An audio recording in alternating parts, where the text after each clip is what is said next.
este tema, de esta enfermedad, además con Ricardo Castillo Neira, profesor de epidemiología en la Facultad de Medicina de la Universidad de Pensilvania e investigador principal de programas de vacunación de enfermedades zoonóticas. Buenos días, bienvenido a Ampliación de Noticias. Buenos días, Joana. Señor Castillo, primero hablemos de lo que viene sucediendo un poco en nuestro país para hacer una especie de comparación, ¿no? Hemos tenido ya más de 400 casos, según el último reporte, 409 en 10 regiones de nuestro país, y la pregunta que nos hacemos es si estamos primero o es bueno comparar un escenario similar a lo que fue el coronavirus en su primera etapa. Es un poco complicado hacer la comparación porque con las enfermedades infecciosas lo más importante es cómo se transmiten, ¿no? Ujú. Y el coronavirus tiene un modo de transmisión totalmente distinto, es un virus respiratorio y por aerosoles, mientras que la viruela símica o viruela de mono pues es por contacto, ¿no? Aún se están evaluando si existen otras rutas de transmisión con la viruela símica. Ujú. Eso por un lado. Y por otro lado es también la mortalidad, ¿no? Que sabemos que es en el COVID es mucho más alta que en la viruela símica. Ahora, si como país miramos a otros lados o miramos específicamente a Estados Unidos ha declarado una emergencia pública a nivel nacional por el brote de viruela del mono, por lo que se ha informado. Hay más de 7.000 casos. ¿Y qué medidas se están tomando al respecto? Porque, repito, como lo hemos hecho con otras enfermedades, si ustedes tienen un número mayor de casos, nosotros también podríamos ir en ese camino y es bueno observar las medidas que se van tomando. Definitivamente es bueno observar el panorama internacional o mundial. Estados Unidos, después de lo que vimos con COVID, no es necesariamente un ejemplo de cómo manejar un brote, ¿no? O una epidemia. Han habido muchos problemas en el manejo de COVID y estamos viendo secuelas prácticamente de ese mal manejo ahora con la viruela de mono. Y también es difícil evaluar Estados Unidos, comparar Estados Unidos con Perú porque Estados Unidos tiene muchos estados y tiene mucha autonomía esos estados. Entonces cada uno de ellos implementa medidas y no siempre están estas medidas coordinadas, ¿no? Ujú. Por ejemplo, Estados Unidos, en Nueva York ahora se están dando vacunas para grupos de alto riesgo. Y la ciudad de Nueva York o el estado de Nueva York han establecido que estos grupos de alto riesgo son hombres que tienen sexo con hombres, ¿no? Pero eso puede cambiar en otros estados. En Washington, D.C., por ejemplo, están dando vacunas, pero como no hay suficientes vacunas, están dando solamente una dosis de una vacuna que requiere 2 dosis. Esto no ha sido recomendado por organismos de salud, pero ha sido una decisión local en esta ciudad, ¿no? Entonces varía mucho dentro de Estados Unidos la respuesta. Ujú. Adquirir vacunas y en este caso administrarlas, digamos, de manera masiva, podría ser una opción en el caso de Perú, que registra una cantidad de 409 casos, por lo menos hasta la fecha. No es una opción porque no hay disponibilidad de estas vacunas, Ujú. ¿no?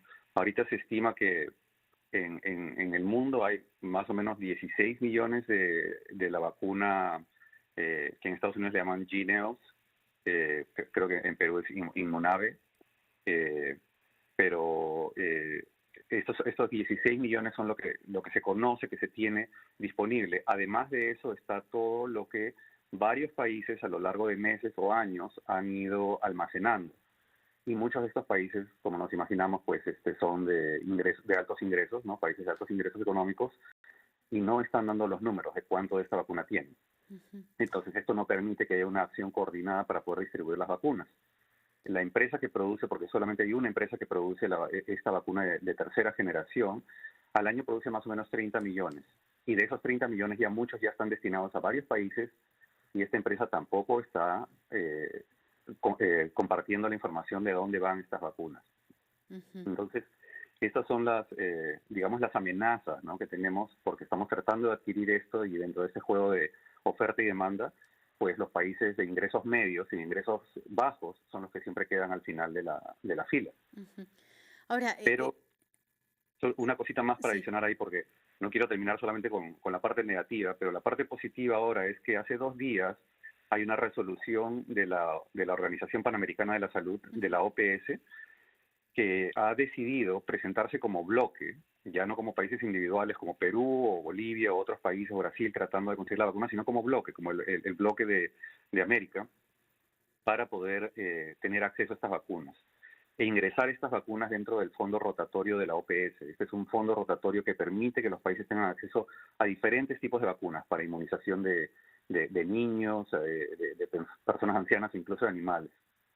Y Eso es si, una muy buena si noticia en podemos hacer realidad. eso, sí, eso sería una excelente noticia porque no solamente nos daría mucha más fuerza para poder acceder a esas vacunas, sino dentro de Latinoamérica también se podría priorizar mejor quiénes son los países que las necesitan más. Pero eso está en proceso, está encaminado, está iniciándose.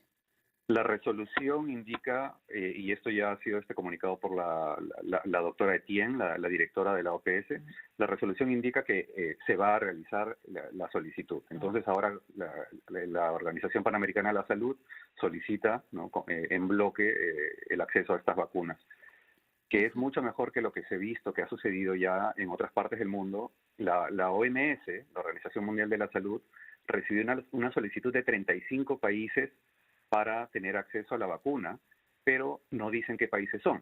Y todo el mundo especula que deben ser países de altos ingresos económicos, ¿no? Y entonces esta pugna de poder pues es la que se trata de evitar, ¿no? Utilizando organismos regionales como la OPS. Ujú. ¿Qué tan rápido? Y acá le pregunto porque las pruebas de viruela del mono son analizadas en la capital, en Lima. Es decir, las recibimos de diversas regiones del país y puede tardar unos 3, 4 días en llegar. Si es que es una zona mucho más alejada, podría tardar un poco más, pero se está tratando que sea entre 3 y 4 días. ¿Cómo manejar este tiempo? ¿Es el prudente? ¿Debería acortarse? Y en tanto, ¿qué hacer también con el famoso cerco epidemiológico? Definitivamente, mientras más se acorte el tiempo entre el caso sospechoso y el caso confirmado, es Ujú. decir, y ese es el diagnóstico, ¿no? Ese es la prueba diagnóstica. Mientras más se acorta esto, mucho mejor es la intervención, sobre todo si hablamos de vacunas. Si se llega a tener disponibles las vacunas, pues las vacunas son casi 100% efectivas cuando se aplican entre los primeros 3 días de la exposición. Y entre los 4 y 7 días siguen siendo efectivas, pero baja considerablemente la efectividad. Entonces sí es importante el tiempo. Pero aún sin vacunas, si nosotros tenemos un caso sospechoso, el caso se aísla y se trata. E inmediatamente lo que se trata de hacer es encontrar a los casos secundarios o los casos que han estado en contacto. Ese es el rastreo de contactos que le llaman, ¿no? El rastreo de contactos entonces nos permite seguir encontrando esta cadena de transmisión y ir acortando y creando este cerco epidemiológico y tratar de que esas personas sigan también aisladas durante el tiempo que puedan estar incubando y luego siendo infecciosas. Ujú.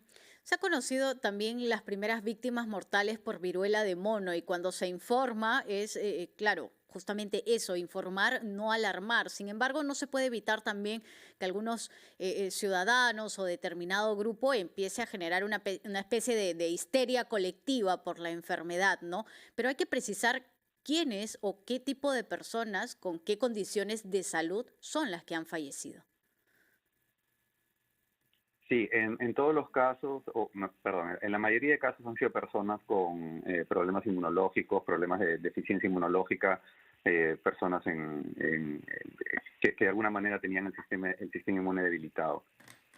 Pero creo que lo más importante es recalcar los números. Estamos hablando de menos de una docena Ujú. de fallecimientos en todo el mundo, ¿no? Dentro de decenas de miles de casos detectados, ¿no? Pues es posible que hayan muchos más casos no detectados, pero el número de fallecimientos relativamente es muy, muy, muy pequeño, ¿no? Entonces esto debería de alguna manera darnos cierta tranquilidad para no estar en estado de alarma, ¿no? Ujú. Perfecto. Muchísimas gracias, Ricardo Castillo Neira, investigador de programas de vacunación de enfermedades zoonóticas y también profesor de epidemiología en la Facultad de Medicina de la Universidad de Pensilvania.